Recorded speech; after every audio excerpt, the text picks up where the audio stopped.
everybody. Welcome back to We Can Do Hard Things. It is Thanksgiving.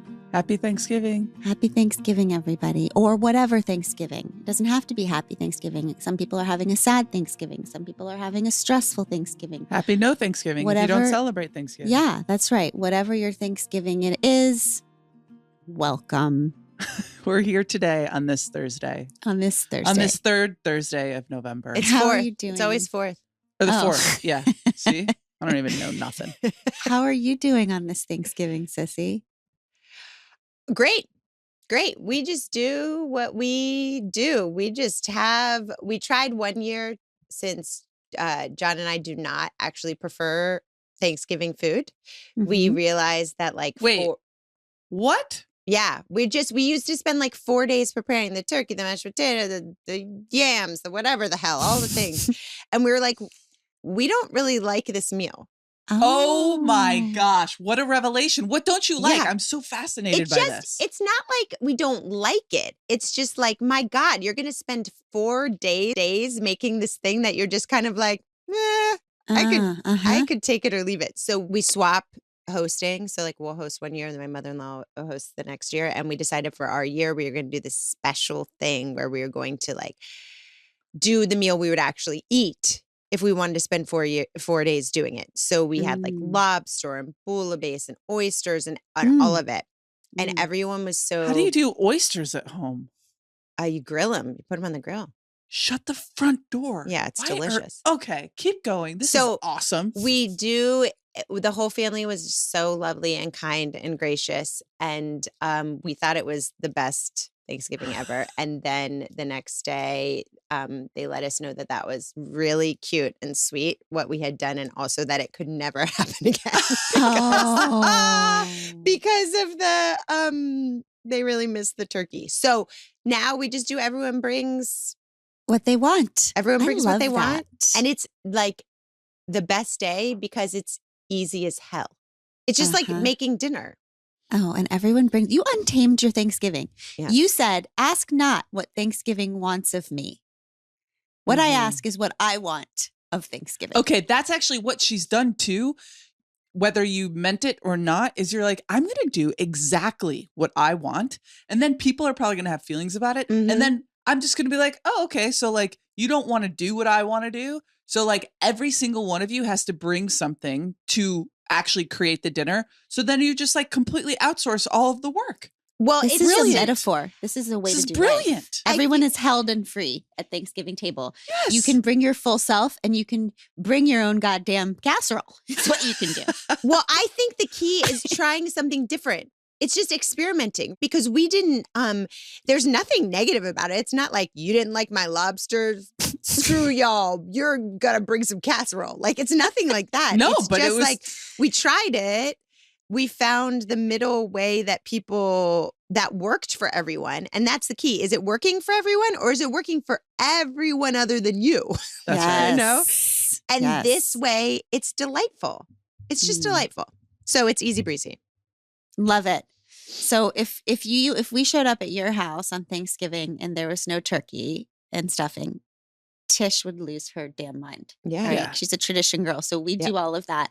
But my favorite part of Thanksgiving is the parade. And also What after about Thanksgiving. before the parade? Oh, for fuck's sake. So I once saw this meme. This is what you people who are listening, who I love so much, need to know about my life. I once saw this meme that said, I live in fear that one day I will marry into a family that does turkey trots. Okay? I need to tell you that my family now does effing turkey trots. Okay? Because I am married to an Olympian. And so, to be fair, Craig is all about the turkey trot. This is not just because of me and my background. Right. So it's like a fifth of the population. Like it's not just like it's only Olympians who trot it out on Turkey Day. That's right. Because feels that way to I'm me. married to an Olympian. Okay. And so we get our whole family all bundled up because it's usually a tad bit colder. A tad. It's freaking freezing. And so on our holiday. By the way, we've only been doing turkey trots in Naples, Florida. It's been and it's 80 so degrees. cold. So my second favorite part of Thanksgiving is that every Thanksgiving night we watch Home Alone, which is one of my top 3 favorite movies in the whole world. What we are here to do today is help our beloved Pod Squad through this day, which as if you've listened to Tuesday's episode, we went through all of the things that we're going to do to human our way through this day, which can be very, very tricky with all of the loss we've had this previous year, with all of the family forced togetherness that comes with this day often, with all of the kind of when we get back with our families, the old patterns we're dragged into. This can be a tough day. This is a day for love warriors. This is a day where we have to have all of our hacks where we remember not to abandon ourselves and we remember how loved we are. It's loaded. Today's loaded. A loaded day. It's not just your potatoes that are loaded on Thanksgiving. Yeah, exactly. Can you read? I want you to read what you wrote about Thanksgiving because it's so good. Okay. I have a little thing to read to you all, and this is my benediction for you for your Thanksgiving day. This is my wishes for you. Okay. Thank you for this. This is what I would like for you to take with you into your day. It's Thanksgiving morning, which means it is time to set our Thanksgiving expectations. All right. First, here's what we tend to think. It's Thanksgiving. It'll be like this. It will be peaceful and everyone will gaze lovingly at each other in cozy, precious sweaters and chuckle at witty banter while the fire crackles and Uncle Joe decides against talking politics and Aunt Bertha remains sober and vertical and organic cousin Sarah eats the damn stuffing and brother Tom puts it all behind him and just shows up. And Lisa and Karen bury the hatchet and baste the turkey together and your mother-in-law finally notices your excellent parenting and apologizes for being so short-sighted for so very long. It's going to be just like that. It's going to be just like the commercials. This is the year. Okay, actually, it'll be like this. Uncle Joe's gonna talk about politics very loudly and first thing. Aunt Bertha's going to drink like a cigar-oat cactus. Sarah's going to talk about how much red dye is in the goddamn cranberry sauce and pull out her tofurkey at dinner while wearing her Make America Great Again red hat. And even if you pray hard, even if you stare at that front door all day long, Brother Tom might never show up. Lisa and Karen are going to go at it like the Real Housewives. Your mother-in-law is going to notice that your middle kid really needs a haircut and shouldn't he know how to tie his own shoes by now? Here's the terrible news. The best predictor of how a family's going to act is how a family has always acted. Okay? Right. It will never, ever be like the commercials. Damn it. But here's the good news.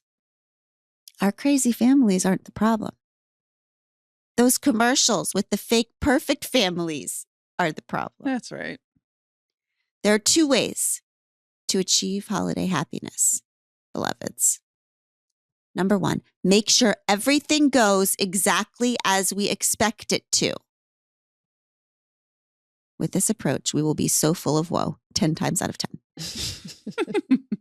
Option 2, drastically lower our expectations. Dang, that's a novelty. At speaking events, women often stand up and say this to me. Gee, I so badly want to be real with people. I want to stop acting and just be myself in this world, but I feel I'll never have that because I can't even be real with my family. I don't even recognize myself with them. If I can't be me with my family, what hope do I have of ever being real? And I always say, oh, sweet, fancy Moses, precious one, you've got it all backwards. Nobody on earth can be real with her family.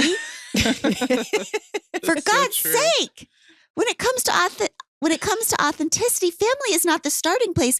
Family is the final frontier. Yes. Practicing realness with family is like practicing cat grooming in a lion's den. If you'd like to practice being real and vulnerable in yourself, Don't start with your family. Start at like the post office. Okay?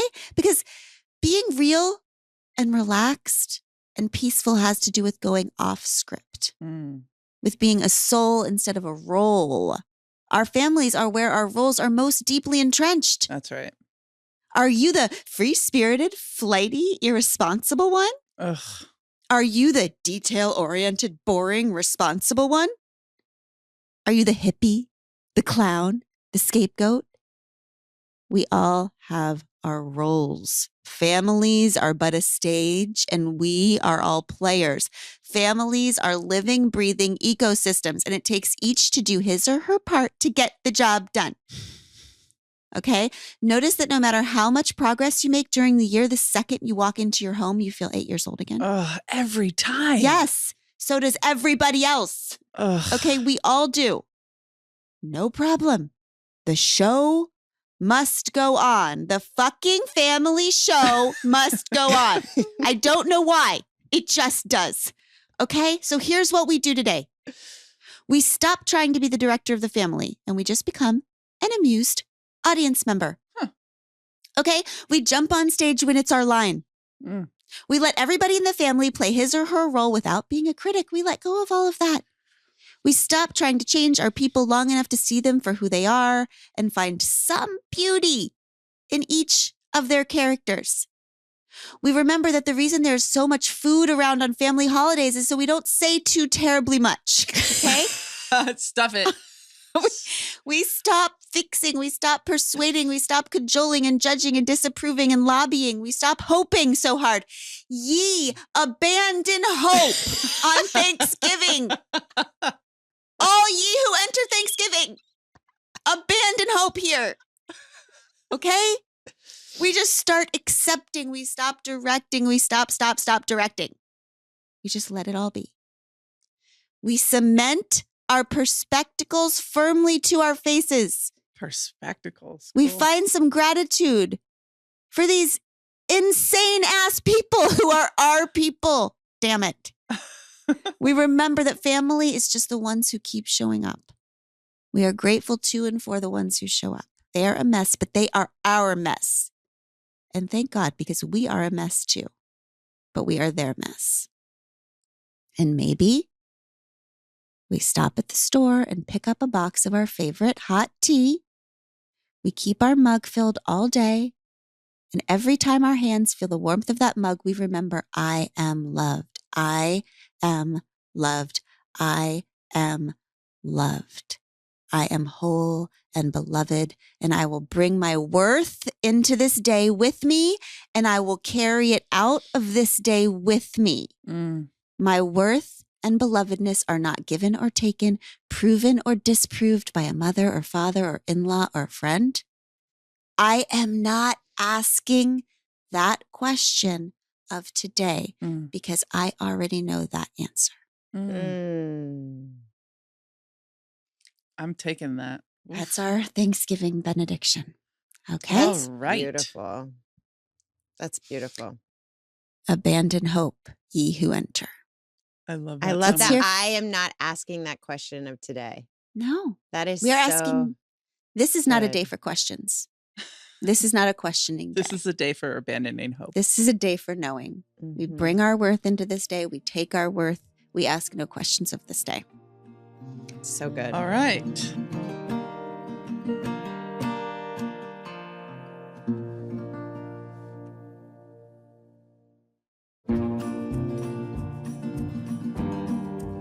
All right. So do we want to hear from our beloved pod squad We on tea giving? do. God love them and keep them. Let's do it.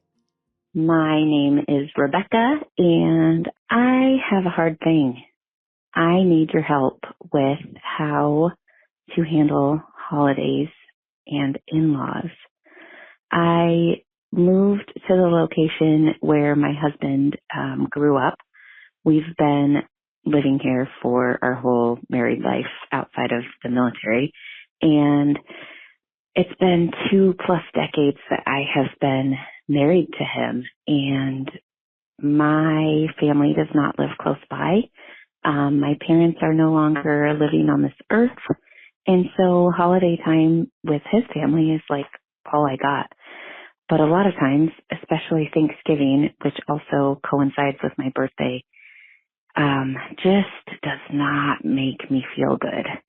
And so I think the hard thing would be to not go. But then I feel bad if I'm keeping my husband from his family. And I feel bad if I'm all by myself. Thank you so much. I love all three of you and all the work you put out into the world. Oh, Rebecca, I feel like this is the question of every human being on the planet. At the holidays. Do I not go spend the holidays with my in-laws? Not mine. I love my in-laws. Yeah. What do you think, Sissy? Do you have any ideas for Rebecca?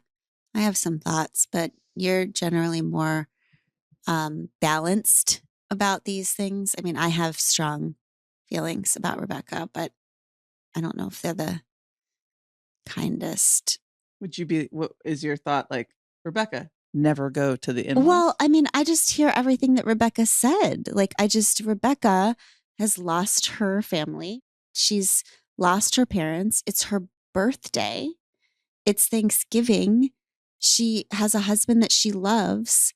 I mean, what I wish so much for Rebecca is that she and her husband would spend the holiday together, not at her in-laws. I wish the question for Rebecca was, what do I do for myself and my family, which is her and her husband, to make myself feel most grateful and loved and surrounded this Thanksgiving? Yeah. Right? Like, I feel really strongly about when we become adults and we make our little families, that is the priority. I mean, I love my parents. I love your parents, but I will always choose when they oppose each other in terms of what's going to bring us peace. I'm always choosing our little family. It's like that idea in Untamed of like, they had their chance to build their island and now it's our time. So I don't know. I don't know how to get there, but this idea that we have to go back for Thanksgiving, it just doesn't sit right with me. My wish for Rebecca is that maybe she and her husband could go see their family the week before or the week after. I think it's interesting to play with the holidays with this idea of what if, because there's some things that are seen as like so sacrosanct. We could never even question, what if we didn't go to your folks this Thanksgiving? What if instead of buying all these presents, we took a trip? What if actually what I'm most stressed out about is money? So it would mean a lot to me if we didn't buy each other presents and we put it in the bank instead. What if we decided that it was just going to be the two of us and we were going to go on a walk? Sometimes we don't even bring it up because it's like, oh, you wouldn't dare. We wouldn't dare. But what if her husband's like, oh, thank you, baby Jesus. I would love nothing more than for us to like have popcorn and watch some football and go on a walk and just do whatever we wanted to do.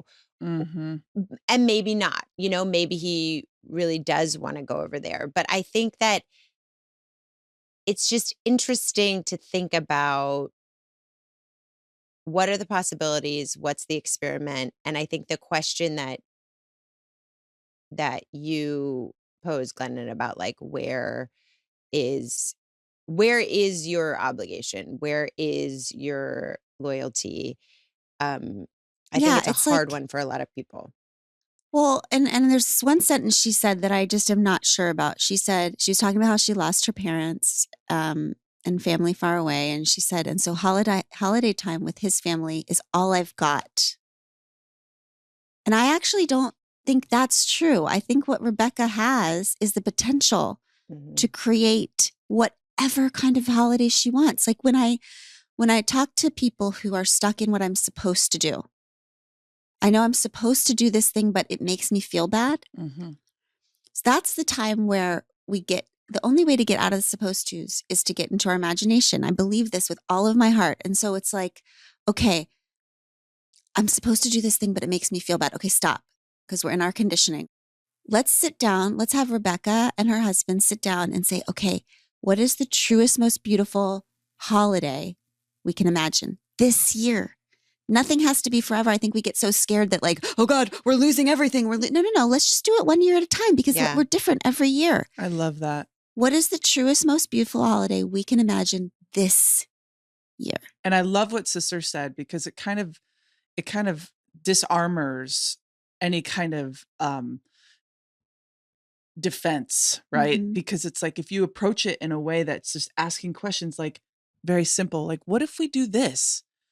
Or what if we try this, you know, and it makes what if I love. And it makes it less like, hey, I really don't love the holiday. Like, so what can we imagine that is exactly what we want? I love that. And then she can focus on I need, I want, I feel like this year I need, because the in-law stuff is so loaded. I mean, you and I talk about this all the time. Just like it doesn't have to become a huge thing about this is why I don't like them and this is why I feel bad. It's just like this year I feel like I need like the truest, most beautiful holiday I can imagine, the truest, most beautiful birthday, what I need to feel this year is this. Because we're all changing all the time. No. And what an opportunity to bond between her and her husband. That's right. Like the partner can step in and say, I want to give you what you need this year. Just because it doesn't mean it always has to be. Okay. Rebecca, we love you. Happy birthday. Yeah. Okay, let's hear from Bridget. Hi, this is Bridget. So I'm getting married in June. How do you navigate in-laws and deep family patterns? My family is huge. We love each other so much. And at the dinner table, we talk about how's therapy going and what antidepressants we're on. It runs deep in our family, depression, anxiety, and then navigating my fiance's family where no feelings have ever been discussed, and how to move forward in life and have kids and raise kids with these two very different families. Not that either one is wrong. Obviously, I love my family more. I don't know if that's right to say, but I love you all. Your podcast has really just saved me. But in-laws, what do we do about them? Oh, Bridget. Yeah. Okay, Bridget is the best. What do we do Not that there's about them? anything wrong with them. I just can't stand it. Obviously, I love my family more. I have thoughts. I feel like I talk about all of the things. Okay. And I have had experiences where I have stepped into families that talked about feelings less. Mm-hmm. I have handled this poorly, is what I'll say. Huh. Okay. In my first marriage, I don't think I handled it well. I felt like if a family was very different than mine or me, that there was something wrong with them. They didn't talk about feelings. They didn't talk. But I felt like they were doing it wrong. And I felt like I needed to deepen every conversation, change every, pull us back to whatever I felt like. And here's a story that changed my life. Okay, I was reading, and I don't remember where. It was a story that Dr. Maya Angelou wrote in one of her books. And she was talking about this party that she went to. And she walked into the party and there was a beautiful rug on the floor, a gorgeous rug. And everybody was tiptoeing around the rug. Nobody would step on the rug. Okay. And she was very upset by this because she felt like, what kind of snooty person has a party and then puts out a rug and doesn't just does it for show and doesn't let everybody just be and step on it. So she decided to be the brave one and disobey the social, conditions that were happening at the party. So she just started stepping all over the rug to assert her belief onto this party.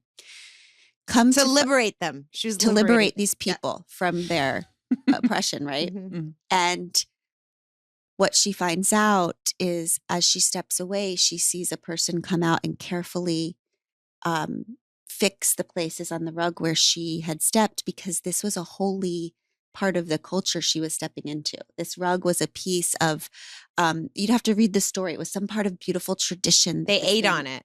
They ate on the rug. Right, Yeah. right. This was a beautiful, important part of their culture that she had literally just walked all over because she thought she knew better. And I read this story, and all I could think of, it was during my first marriage, and all I could think about was my in-laws and about how I just walked into their party and they had their ways and they had their traditions and they had their culture. And I just was like, oh, this is incorrect, and just like walked all over it with my dirty feet. So now I'm in my second marriage, and we often say, Bridget, to each other, let's second marriage this, not first marriage this, right? So Bridget, it sounds like this might be your first marriage. So I'm just going to give you some second marriage wisdom, which is, Bridget, just from me, be super, super grateful that you have your beautiful family who discusses feelings the way that you want to. And then when you step into this other family, maybe look for the beauty that is there instead of trying to enforce your particular idea of beauty onto. You're visiting another culture. Yeah.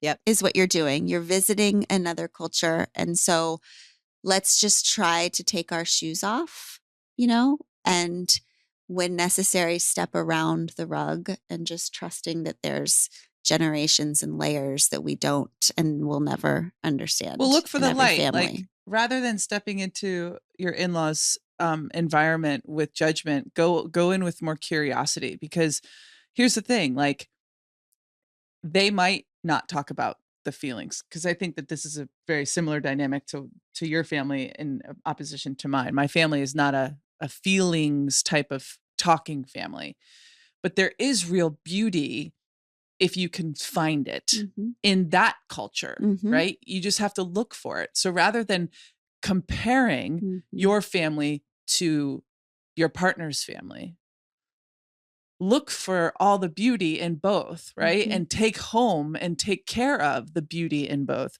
Yes, there will be annoying things that drive you bonkers about your in-laws.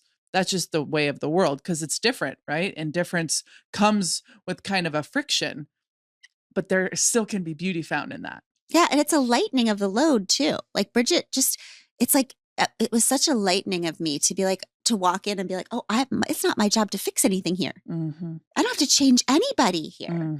This isn't saying anything about me or my values or my kids or my whatever. I'm just here as an observer. Yeah. Right. And the truth is that in a few years, what you'll realize is that both of your families are wrong. That's right. Yeah, that's everybody wrong. Everybody goes into a marriage thinking like, can you believe them over there? They are nuts. And then the longer you live, you realize, oh, all families are nuts, right? Yes. And you can see as you begin to build your own third ecosystem, you begin to look upon both of your families of origin and be like, well, now that shit is crazy. How come I never could see that before? And now that over there is crazy. But you can also see the beauty of all of it. So you don't need to set up these things in opposition to each other, because soon enough you'll see there's an equal amount of crazy in both, and you just take and plant what you want from each in your own space.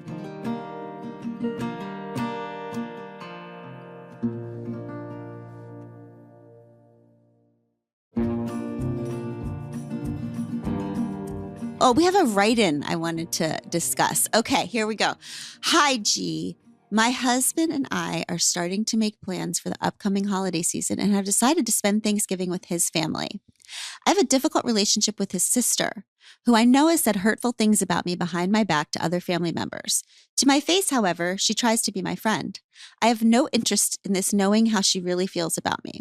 But at the end of the day, she's still family, and I don't want to make things complicated for my husband, though he knows about his sister's antics and supports me entirely.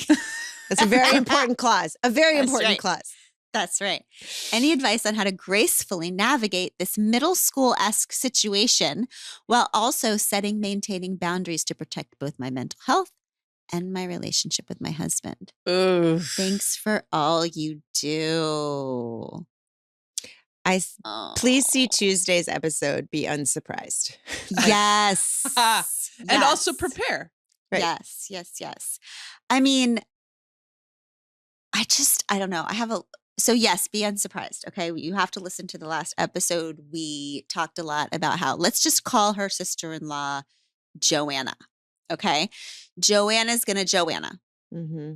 Right. So what does Joanna do? Joanna. Joanna's. We're not going to expect Joanna to Sarah. We're going to expect Joanna to Joanna. That's right. Okay. So to this love bug, we're going to tell you, no matter what her name is, we want you all day to be thinking Joanna's got a Joanna. Mm-hmm. Okay.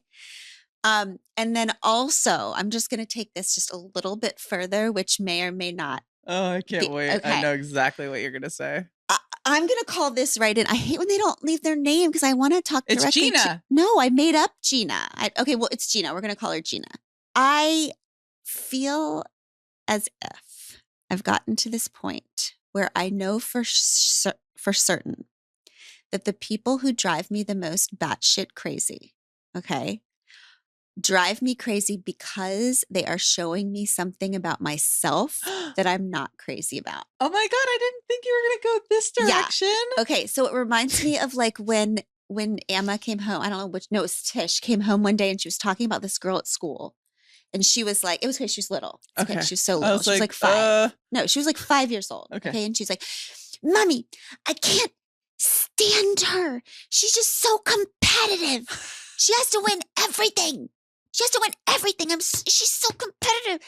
And I kept saying to her, honey bunny, like, do you hear like, you know what kind of person would not be bothered by that is someone who wasn't determined to win everything. Mm-hmm. Right? What you're saying is this girl will not let me win everything. That's right. Okay. So I feel like if we wanted to level 2 is Joanna's gonna Joanna. We can take that. It's just the holiday. Okay. We're just trying to survive. But level 3 is like, what about Joanna upsets me so much? Yeah. And what is it reflecting about me? Because the truth is, I am someone to get upset about. I would say like, what the hell is this middle school drama, whatever. But it's only someone who's a little bit drawn to or identifies with that sort of drama that's going to become dramatized by it. Yes. So it's like so I have someone in my life who drives me batshit crazy. Abby has someone in her life who drives her batshit crazy. And the reason why this person drives why this person drives Abby crazy is because she brings up stuff in Abby that is unhealed. Okay? When this person says things to Abby, it bothers her because part of her believes it's true about her. Because part of it is true about right. me. Because I believe it's true. Yes, because when people say stuff about us that is so wild and off base, it doesn't bother us. When people say something about us that hits a nerve of something that is a shame belief inside of us, it upsets us and we feel like we have to defend ourselves and we feel like we have to, because part of us believes it's true. And because of this, and this is the important part, you can actually get to this place where you realize that the people who bring shit up in you are the biggest gift to you. It's like, thank God for that person. Yeah. It's like they're like a doctor who's examining you and giving you a diagnosis that you didn't even know was there before they showed up. Yeah. Because they touch on this unhealed thing for you that if you have to work out, you become a wholer and healthier person. So what I suspect is that Joanna is one of those effing terrible spiritual teachers. Yep. Who makes us feel something that we have to work out, that if we're smart enough, we will work out on our own. It reminds me of the Esther Perel episode that we just did where she talked about in relationships, behind every criticism, there's a longing. Mm-hmm. And it's like, I wonder if that's both ways. Like, I wonder if our friend Gina, she's calling it, middle school drama, but is it actually a longing that she wishes, she thought maybe she would have this relationship with her sister-in-law and she doesn't have it. And that's like a real sadness. It's easier to be like, Joanna's terrible than to be like, I'm so sad that I'm not going to have that in my life, Yeah. And I think that's fair too. That is a sadness, and you can be sad about that. It would be not cool surprised. Just not surprised. But it would be cool to experiment, is what I'm saying. It would be cool for, when Gina says things to herself like, Joanna is not trustworthy. Joanna is not. Are you sure? Like the whole Byron Katie thing. Like, what if she went into the day believing that her sister-in-law was trustworthy, that she could have a relationship with her, like this whole different energy? What if she approached it with this whole different energy? I wonder if she'd get a different energy back. I think that would be a cool experiment. That's like level 5. Yeah. Who is it that is telling Gina what Joanna's saying? Because you want to know the real problem in that family? Ding, ding, ding, ding, ding. Whoever's communicating those two things to each other is the real issue in your family. Because it's probably not Joanna. Joanna might be talking to her family members about issues that she is dealing with, and behind her criticisms are longings too. But the person who's bringing that shit to your doorstep is where you want to look hard. For sure. I love that. So what about that, Gina? What if you decided to be a person when the issue is not what is Joanna saying about me, but the energy becomes, don't talk to me about this. Whoever is coming to you and stirring this pot, no, that's a way of changing a dynamic in a family. I will not, if I'm going to hear from Joanna, it will be from Joanna. That's right. Because if Joanna had wanted to talk to you about those things, she would. All these fake names are confusing. I know, Joanna, Gina, whatever. But what we do know for sure is today Joanna's going to Joanna. She's going to Joanna. 10 times out of 10. We're going to hear from a write-in. Go ahead, babe. Can you read it for us? Yes, I'm a terrible reader, but here we go. Hi, Glennon, Amanda, and Abby. Nailed it. Thank you so much for this podcast. I look forward to each new episode. You are just wonderful. So here's my hard thing. The holidays and family of origin expectations. I love my siblings so much, but when it comes to the holidays, my husband and I prefer to keep it small and celebrate with just our children, and often my widowed mother-in-law. Some of my siblings see this as a rejection, and one even told me this was proof that she loves our siblings more than I do, and family means more to her than it does to me. That hurt. What do you do when what you want does not meet the expectations of your family of origin, or when it changes loved ones' experiences of important things like holidays? Many thanks. Okay, well, I think this is a super important question. First of all, we really need you to listen to the Tuesday episode, the holiday hacks, the Tuesday episode. But I really think that one of the reasons the holidays are so tricky to navigate is because one of the trickiest things in life is to figure out what we owe our family of origin and what we owe ourselves. And where is that Venn diagram? And what patterns, what do we owe them, right? And what do we want to take that they've given us, and what do we want to leave behind? And what do we want to challenge, and what do we want to let go? And how much of what they tell us we have to do we believe? Right? And what is love, and what is codependency? What is love, and what is just doing what people tell us to do? And because that's not love. And what is freedom, and what? So it sounds to me like this write-in person, that her sister has some pain and issues. Someone who says to you that your decisions mean you don't love as much as she does. It sounds like she has a lot to work out.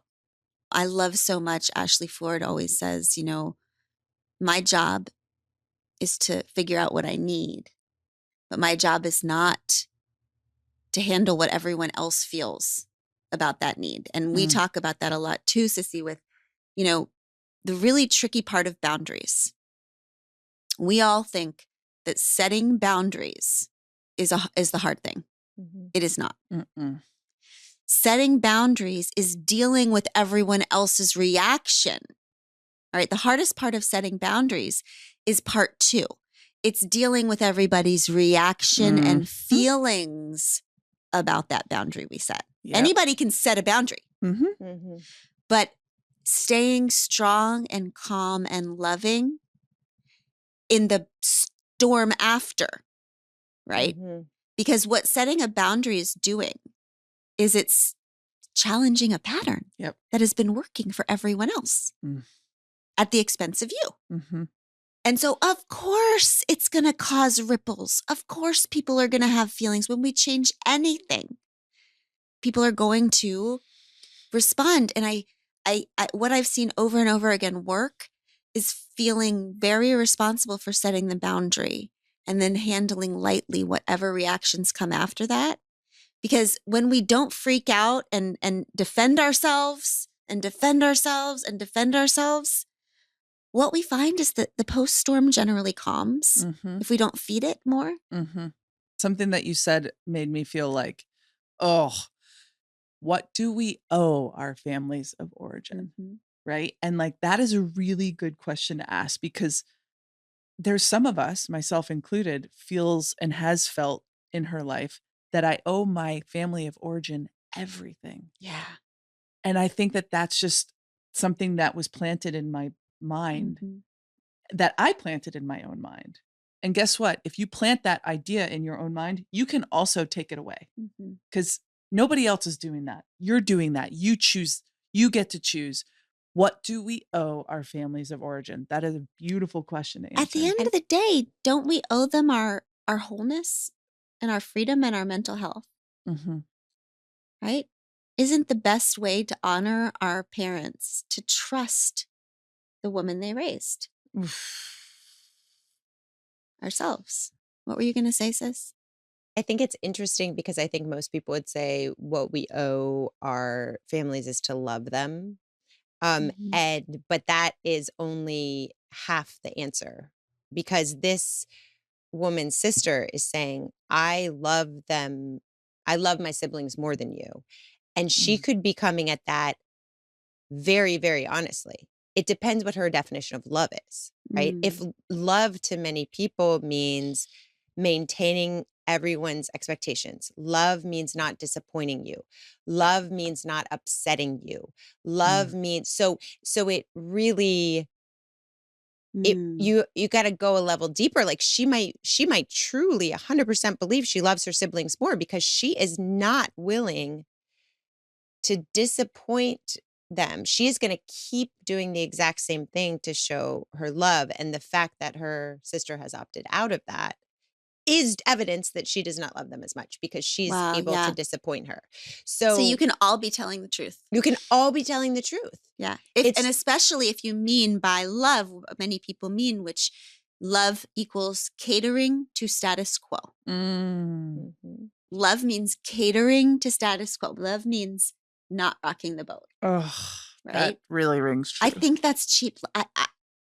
My opinion is that is too easy. Love is muscular and hard and messy. And I think love does disappoint, especially when what we're disappointing is dynamics that we have decided are not healing and healthy for us. I would just end to this write-in person that I feel that she's or they leaps and bounds. Yes, or they is leaps and bounds into their untaming. To even say, when it comes to holidays, my husband and I prefer to keep it small and celebrate with just our children, and often my widowed mother-in-law. This write-in person knows what they want. They've already asked the what if. And then they're just trying to figure out. They've experimented with it, and now they've arrived at the place where, like, no, I know this is what I want.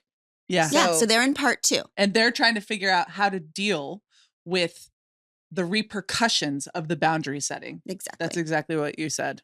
I love it. And there's the same amount of people on the other side of this. There's the same amount of people who are watching the people that they love choose other things and are viewing it as a rejection of them and their thing. Like, it isn't just because someone is choosing something else for this season that they're in, for what they need, or for forever, that it doesn't mean they are rejecting you. Yeah, that's right. They're just going towards themselves. That's right. And that's always good. And that's another freedom we can give. I'm so glad you brought that up, sister. I always assume I'm on the side of the making of the boundary and dealing with everyone else's, because usually I am. But wow, honoring other people's boundaries is a really cool thing that we can do. We can do too.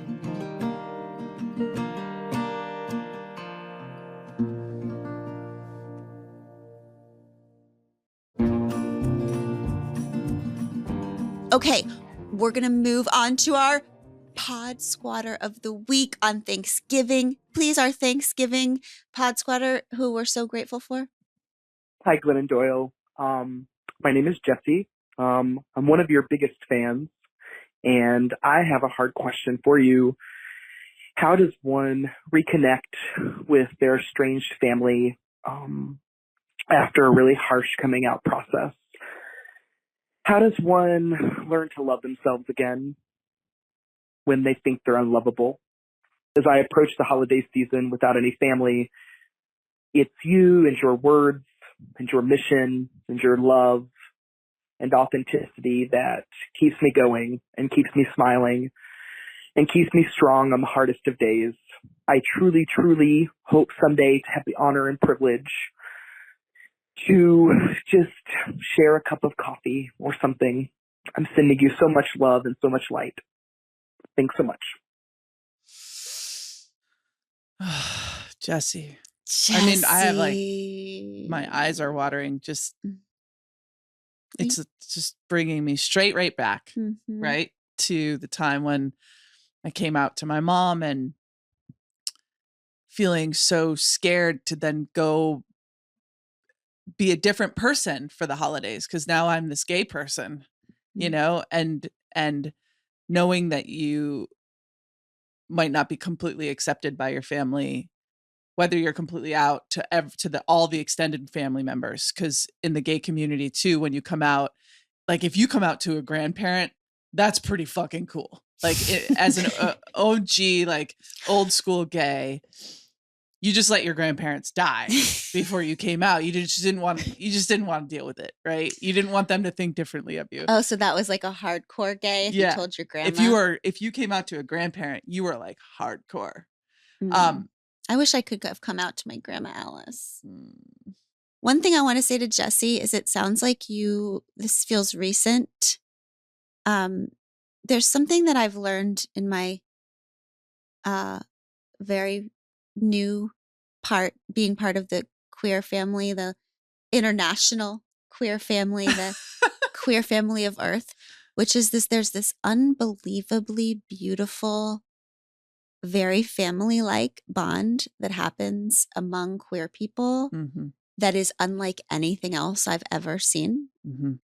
The struggle and the pain that you're going through right now with what you're calling the estrangement from your family, that deep rejection, is what drives this unbelievable connection that will happen between you and the chosen family that you will make in the queer community, because they also come with the intense pain of the little rejections and the big rejections that happen along the way. Shared experience. Yeah, which makes people in the queer family the best, most beautiful, most loving, most loyal people. And I know you're going to find family like you've never found family before. And Jesse, one thing I also just want to say is just to make sure you're safe.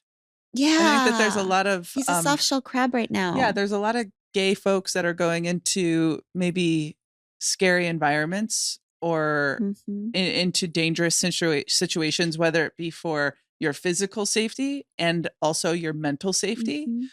Those dog whistles, those little comments, if that is not going to keep you safe completely, find a queer family to go be safe with. We love you, Jesse, and please call back so we can get your phone number and we can have coffee. And we are not asking this.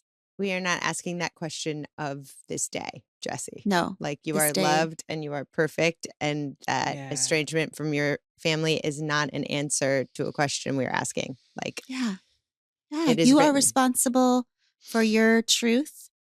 You're responsible for sharing it when it's safe. You are not responsible for how anybody else reacts to that. You did your job. That's right. You stay in your worthiness and your beauty. We love you, Jessie. And to the rest of you, when all else fails, we've given you our best. Here's what I know about when all else fails. There's this little strategy our family has. It's called the dance party. Okay? When shit hits the fan, when you try to use all of our brilliant hacks and it all still goes wrong, okay? I want you to think of 3 songs today before we begin all the shenanigans that are going to bring you deep joy or healing or comfort or distraction, whatever it is you are going to need today. And I want you to have them on one of those little fancy playlists in the cloud or wherever they live. And when all else goes wrong, when your children are sucking or when your in-laws or whatever, you're going to just turn on the music. Oh my gosh. You're going to turn on the music. This is a challenge. Let us challenge the pod squatters. That how funny would it be is if we got like a bunch of videos from the pod squad of like, there'd be this really awkward moment happening in a family holiday situation. And then all of a sudden you're just like, just dance. Yes! And then everybody's like looking around and then maybe people start dancing a little bit. This is the new holiday challenge. We'll call it the song that saved me. We want to know after Thanksgiving, what was it? The song that saved me. And we will also share ours when we come back. When all else fails, you're going to sing it out, dance it out. Music will save us. We love you so much. We're going to see you on the other side of this holiday, and then we're going to get through the rest of the holidays together. That's okay? right. When the holidays get impossible, and you know that they will. Be unsurprised. Be unsurprised. And remember, we can do impossible things. We love you. We Can Do Hard Things is produced in partnership with Cadence 13 Studios. Be sure to rate, review, and follow the show on Apple Podcasts, Spotify, Odyssey, or wherever you get your podcasts. Especially be sure to rate and review the podcast if you really liked it. If you didn't, don't worry about it. It's fine.